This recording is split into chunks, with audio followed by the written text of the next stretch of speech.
Morning వెస్టీ. Good morning always. బాగున్నారా? So నా పేరు కిరణ్, మాది మంచిర్యాల. ఓకే, నేను ఒకటి చెప్తాను అనుకుంటున్నాను. ఏంటంటే చాలా వరకు బ్రహ్మదేవుడు ఉన్నాడు కదా, బ్రహ్మదేవుడు తెలుసు కదా. బ్రహ్మదేవుడు అప్పటి కాలంలో తలరాతలు రాసేవాడు. ఎసాను ఆ తలరాతలు రాసి రాసి రాసి రాసి ఇట్లా అన్నట బ్రహ్మదేవుడు. ఇట్లా అంటే బ్రహ్మదేవుడి భార్య చూసి, స్వామి ఏమైంది అని అడిగితే, డ్యూటీ కదా చెయ్యాలి కదా, తర్వాత వస్తుంది కదా అని అన్నాడు. అంటే మంచి ఆలోచన వచ్చింది దేవతకు, మంచి ఆలోచన వచ్చింది. ఏమనంటే, స్వామి మీరు రాయడం కాదు, వాళ్ళ తలరాతలు వాళ్ళే రాసుకోవాలని డిసైడ్ చేశారు.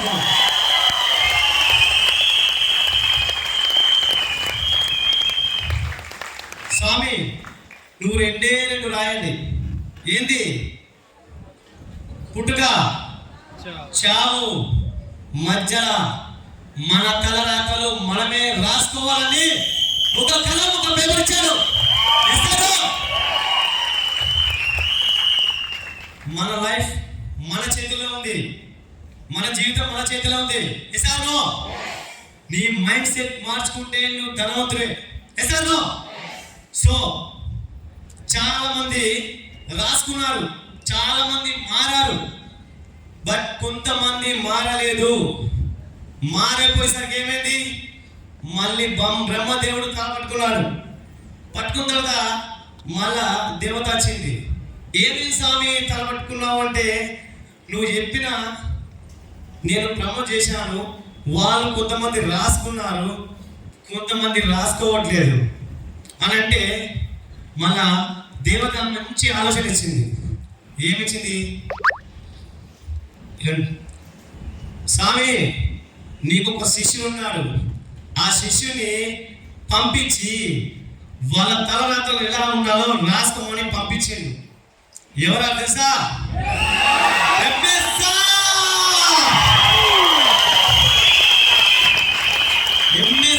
బ్రహ్మదేవుడు శిష్యుడు, మన తలరాతలు మార్చడానికి వచ్చిన దేవుడు.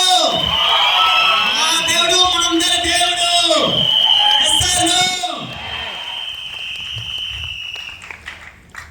I love you, sir. I love you too. So చాలా నైస్ పర్సన్. ఎందుకంటే ఎంత చెప్పినా చాలా తక్కువ. సో అంతకంటే దేవుడి కంటే నాకు ఎక్కువ. ఓకే, సో సార్, సో నా చిన్న జీవితం సార్, చిన్న జీవితం సార్. నాది చిన్న ఒక షాప్, మంచిర్యాలలో మన షాప్, చెప్పుల షాప్, షూ మేకింగ్. అయితే చిన్నతనం చదువుకున్న రోజులలో మా అమ్మ బీడీ చేసేది సార్. బీడీ చేసి కష్టపడి మమ్మల్ని పోషించేది సార్. మా తండ్రి గారు లేరు, చనిపోయారు చిన్నప్పుడే. మా అమ్మగారు బీడీ చేసి పోషిస్తే తన కష్టం చూడలేక నేను ఇంటర్నెట్కి చదువు బంద్ చేశాను సార్. బంద్ చేసి షాపుల కోసం పనిచేశాను సార్. అప్పుడు మా తండ్రి గారు కూడా నాకు చెప్పులు కుట్టడం నేర్పించలేదు సార్. సొంతంగా పులి కడుపులో పులే పుడుతుంది కదా, సో ఆయన కడుపులో పుట్టాను కాబట్టి అంత కొంత నాలెడ్జ్తోని నేను చెప్పులు కుట్టడం స్టార్ట్ చేశాను సార్.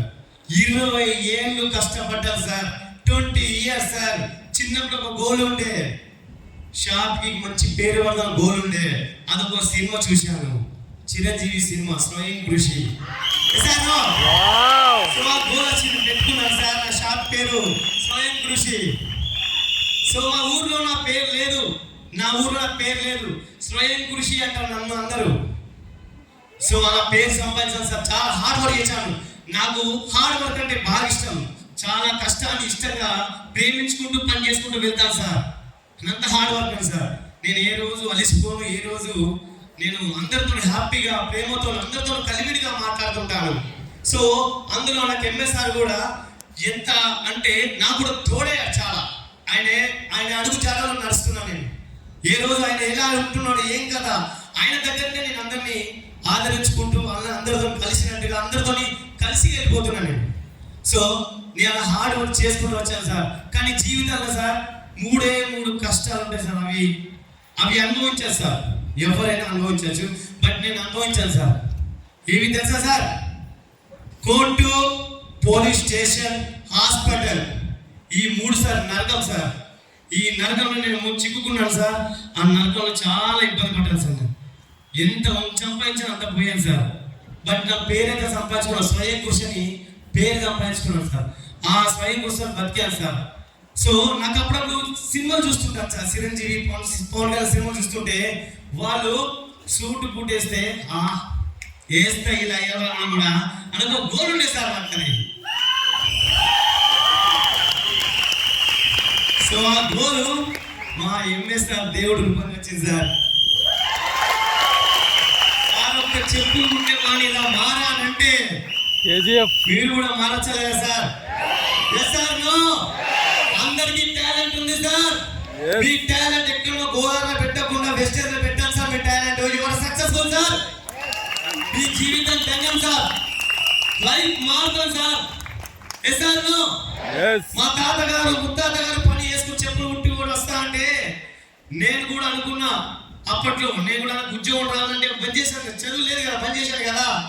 సో నాకంటూ మా తమ్ముడిని చదివించాను సార్. చిన్నప్పటి నుంచి ఎంటెక్ చేయించాను సార్. అని ఎంటెక్ చేయించి చదివిస్తే వాడు లవ్ మ్యారేజ్ చేసుకొని పెళ్లి చేసుకున్నాడు సార్. జాబ్ లేదు సార్. వాడు ఏం చేశాడు, జాబ్ కోసం వెళ్తే జాబ్ ఎవరు ఇవ్వలేదు సార్. కానీ డిసైడ్ కాలే జాబ్ గురించి. మళ్ళీ ఏం చేశాడు, మళ్ళీ చెప్పులు కుట్టుకు వచ్చాడు సార్. చెప్పులు కుడితే ఇంత పెద్ద చదువు పెంచారు, లక్షలు కొట్టి చెప్పులు కుడుతున్నా వాళ్ళు. ఏంటంటే నా అంతే నేను చదువుకుంటా, నేను చెప్పులు కుడుతానని చెప్పన్నాడు. కానీ అక్కడ పుట్టింది సార్ నాకు ఒక్కటి, వాడు కాదు మారాల్సింది నేను మారాలని డిసైడ్ అయ్యాను సార్. నేను మారని డిసైడ్ అయ్యాను సార్. ఎందుకంటే నా తరం నేను మారను కాబట్టి. ఇప్పుడు నా పిల్లలు బిజినెస్ మ్యాన్, నా కొడుకు, నా మనవాడు ఎక్కడ ఉంటారు sir? Yes sir no? Sir నేను మారాను కాబట్టి నా లైఫ్ మొత్తం మారిపోయింది సార్. నా పిల్లలు, నా మనవాళ్ళు ఎలా ఉంటారు, ఎగ్జామ్ ఉంటారు sir. Yes sir no? So ఇలా చాలా వరకు నేను కష్టపడ్డాను సార్. కష్టపడి కూడా నాకు ఒక్కసారి దేవుడు వరం ఇచ్చినట్టు ఇచ్చారు సార్. అది ఎవరు? మా ఫ్రెండ్ రూపం వచ్చారు సార్. మా ఫ్రెండ్ చిన్నప్పుడు దోస్త్ రవి. ఒక్కసారి రవి ప్లీజ్.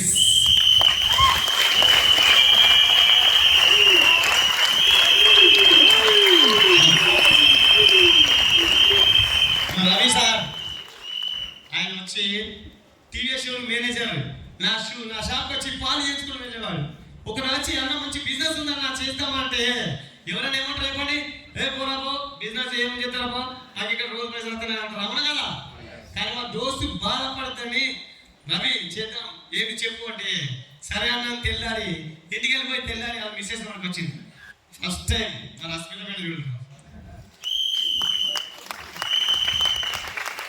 మా మేడం చూస్తారా ప్లీజ్? ఒక్కసారి మా మేడం రస్మిత మేడం ప్లీజ్ గా.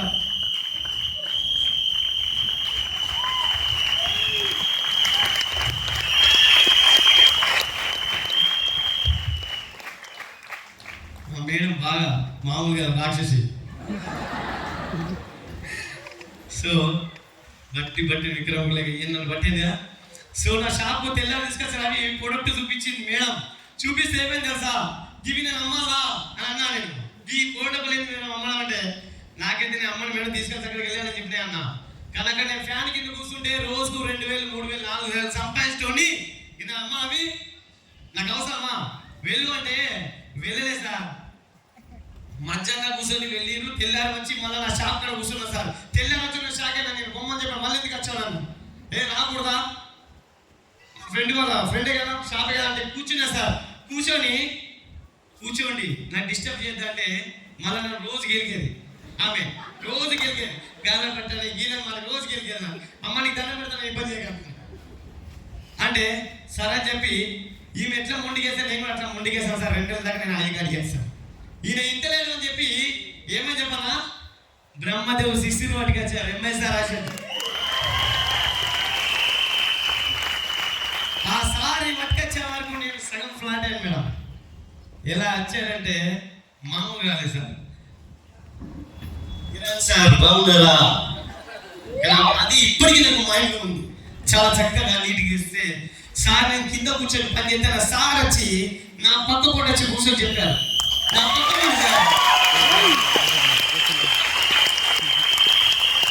అసలే చెప్పుకుంటే వాడు నా పక్క పూట ఎవరు కూర్చోరు. అవునా? అంత సార్ పెద్ద మనిషి వచ్చి నా పక్కన కూర్చుంటే నేను మామూలు లేదు సార్. చాలా నీట్గా పర్ఫెక్ట్ చెప్పాను. జస్ట్ ఒక్క సమాధానం చెప్పాలి సార్, నాకు ఎక్కువ చెప్పాను అన్నాడు. సార్ చెప్పాను సార్, ఎంతో మంది చెప్పాను, మీ సమాధానం నాకేం తెలుసు, నేను చెప్తా సార్ అని నేను అన్నాను. ఒక్కటే చెప్పాను సార్. కిరణ్ సార్ రోజు ఎంత చేస్తా సార్ అని అడిగాడు. సార్ రోజుకి 2000 3000 సార్ అన్నా. ఇవాళ చేస్తున్నా బాగుంది, మరి రేపు చేస్తాను సార్, ఎవరన్నా చేస్తాను సార్. ఎల్లుండి నీ కాలో చెయ్యో ఇరిగి ఇంట్లో పడితే నీ డబ్బు వస్తాయా అని అడిగాను. వస్తాయా? వస్తాయా? దానికి సమాధానం లేదు లేదు సార్. ఏంటి అంటే మనది ఇండియన్ కంపెనీ వెస్టేజ్ అని అన్నాడు సారు. ఇండియన్ కంపెనీ వెస్టేజ్ అంటే నేను పూర్తిగా ఫ్లాట్ అయ్యాను. అందులో ఎంఎస్ఆర్ గారు 3 తరాలు ఇన్కమ్ అన్నాడు. 3 తరాలు ఇన్కమ్ అంటే ఇంకా ఫ్లాట్ అయ్యాను నేను. సార్ 3 తరాలు ఇన్కమ్ అంటే మనిషికి లైఫ్ సెక్యూరిటీ సార్, మనిషికి లైఫ్ సెక్యూరిటీ. అది నేను కావాలని డిసైడ్ అయ్యాను. నేను గట్టి పట్టుకున్నాను వెస్టేజ్ని. ఆ ఒక్కసారి కథ చెప్పాను, గట్టిగా పట్టుకున్నాను, గట్టిగా నేను నిలబడ్డాను. సార్ ఒకటి చెప్పారు, నిలబడండి నిలబడండి నిలబడి సక్సెస్ఫుల్ వస్తుంది. ఒక్క విషయం చెప్పారు సార్. కానీ ఎన్నో దెబ్బలు తిన్నాను, ఎన్నో ఇబ్బంది పడ్డాను. నాకు టీం రాలేదు ఎన్నో విధంగా ఏడ్చి అలా ఓదార్చారు సార్.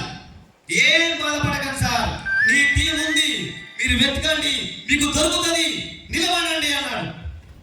సరే అని చెప్పి నిలబడితే నా మంచి వాళ్ళు మంచి టీం వచ్చింది, చాలా మంచి టీం వచ్చింది. సో నా టౌన్లను కూడా చేతులు ఎత్తి నమస్కరించాను నా టౌన్లకి కూడా. సో నా అప్పులను కూడా రవి రసవితకి నా పాదాయ మందిరాలు. సో అట్లాంటి నాకు ఒక్కసారి రావడం జరిగింది. ఆ విధంగా సక్సెస్ఫుల్గా నిలబడ్డా. నాకు స్టార్టింగ్ లో ఎంత వచ్చింది తెలుసా? 91 రూపాయలు ఇచ్చింది నాకు. స్టార్టింగ్ లో 91 రూపాయలు అంటే నేను ఎంత హ్యాపీగా ఫీల్ అయింది తెలుసా?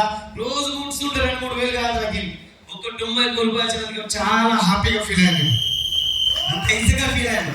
ఈరోజు ఎంత తెలుసా చెప్పినావే? 1,23,378 రూపాయలు.